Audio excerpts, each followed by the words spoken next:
Has there been much talk about what it's going to look like in terms of what, if you go there, how's it all going to be set up? Yeah, like heaps of talk. Okay, cool. We've received a fair few what they call playbooks. So we'll be tested every day. Every day? Yeah, every day. I don't know, as I've had a fair few COVID tests, which is like a swab up your nose and your throat. I don't know the extent of what kind of tests they'll do, because obviously they've got to come back straight away. So it might just be like a throat swab. Yep. If you then test positive, you'll be like removed to like a Medi hotel, I believe. Yep. And spend a period of time in there. Masks are obviously compulsory. Yep. We'll all be, or if you choose to be immunised or vaccinated, you will have that before you go. And then I think they just announced that Pfizer's going to provide enough vaccines for every other country, of which the countries can't provide them for, which is also really important. So I think they were thinking, don't quote me on the stats, but maybe like only 40% of people were possibly going to be vaccinated, but now that Pfizer, or 50 or something, but now that Pfizer have jumped on board, it's now looking like, into the 70s or 80s. So, yeah, we've heard those kind of bits. It's a fly in, fly out, so you can't arrive more than a couple of days before your event. So we'll arrive, we go on a charter flight with ourselves, rowing and swimming. Because I think rowing and swimming are their first week sports, whereas we're 2 week sport. And then as soon as you finish, you've got to be out within 48 hours, give or take. Obviously, waiting on a flight. So that's for so us, different. Hopefully we're out post the gold medal game, but the swimmers will be leaving out of the village, post the first week of competition, and then aths will come in. So it's to minimise the amount of people in the village. You can't, I can't go to a cafe in Japan. Like, you won't see Tokyo. You will see the village and your sporting venue, and that is it.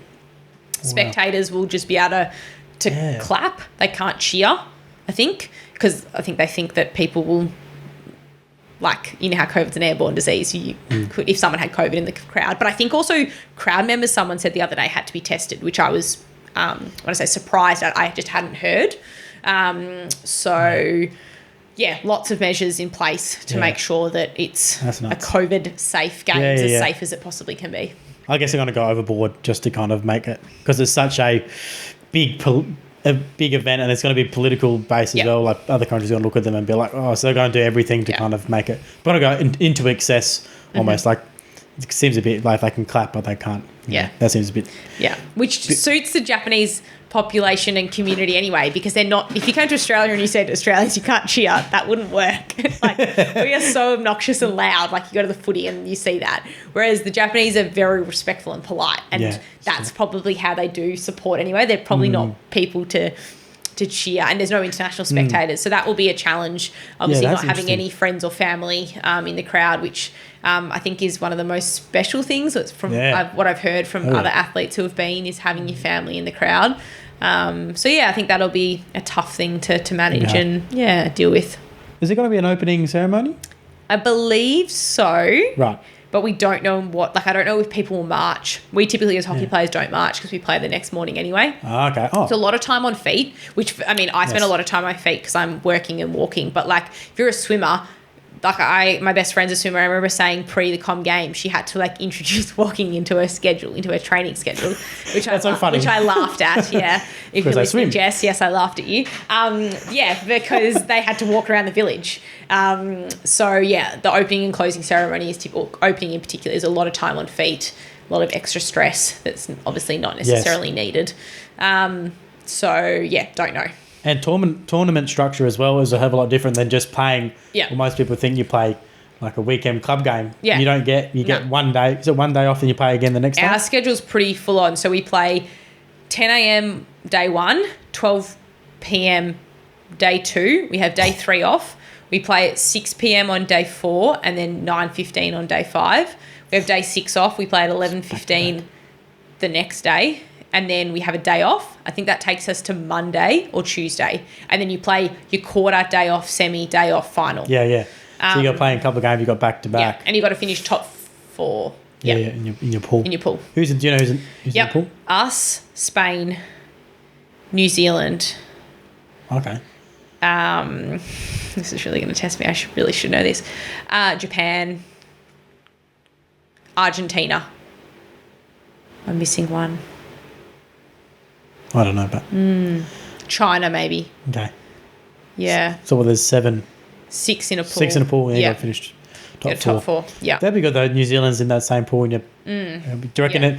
Do you reckon you got the first 3? Do you reckon by the last 3 when they're going to come here? Oh, do you reckon yeah. it'll be almost full strength squad? Are you going to play full strength? Yeah. Straight through. They announced today actually a 20 or 22 that they've picked for the game. So we've got, I think, 4 official games that are capped over there against them, and then 1 practice game, I believe. Yep. So which is good. Yep. And then. So they've picked a 22 for that, whereas we're taking a whole squad. We don't know who's going to play, when they're going to play, whether they're going to mix it. I guess it's harder when you're travelling and stuff. They'll pick. Whereas I believe the 2 Pro League games that we have here at the end of June, that will be the Olympic 16 plus the 2 reserves, or 3 reserves in that squad. That's what I'm thinking. But I mean, they might throw a curveball and I don't know. That's kind of cool. Know.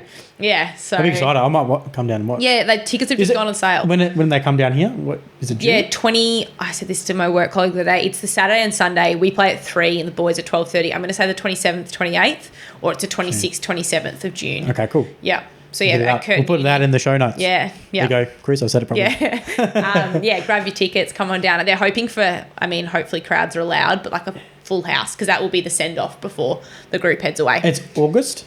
Olympics start 23rd or 24th of July. Oh, July. Yeah, but the group will head to Darwin beforehand. I think that's another stint. A couple of weeks, beforehand. So to heat acclimatise again. Do you know the science behind it? How long it takes? Yeah, less than people think. So initially, go back years ago, you'd like go spend an extended period of time, and you do like we'd start now 10 years ago heat acclimatizing, but they've realized it's actually you only need a dense period of like a couple of weeks or not a couple of days, maybe 10, 14 days, right in the lead up. So me going and heat acclimatizing now, whilst yes, I psychologically will be aware of what the heat feels like because it's freezing in Perth, says a Melbourne girl, but it's so cold in Perth at the moment. You don't get benefit from that.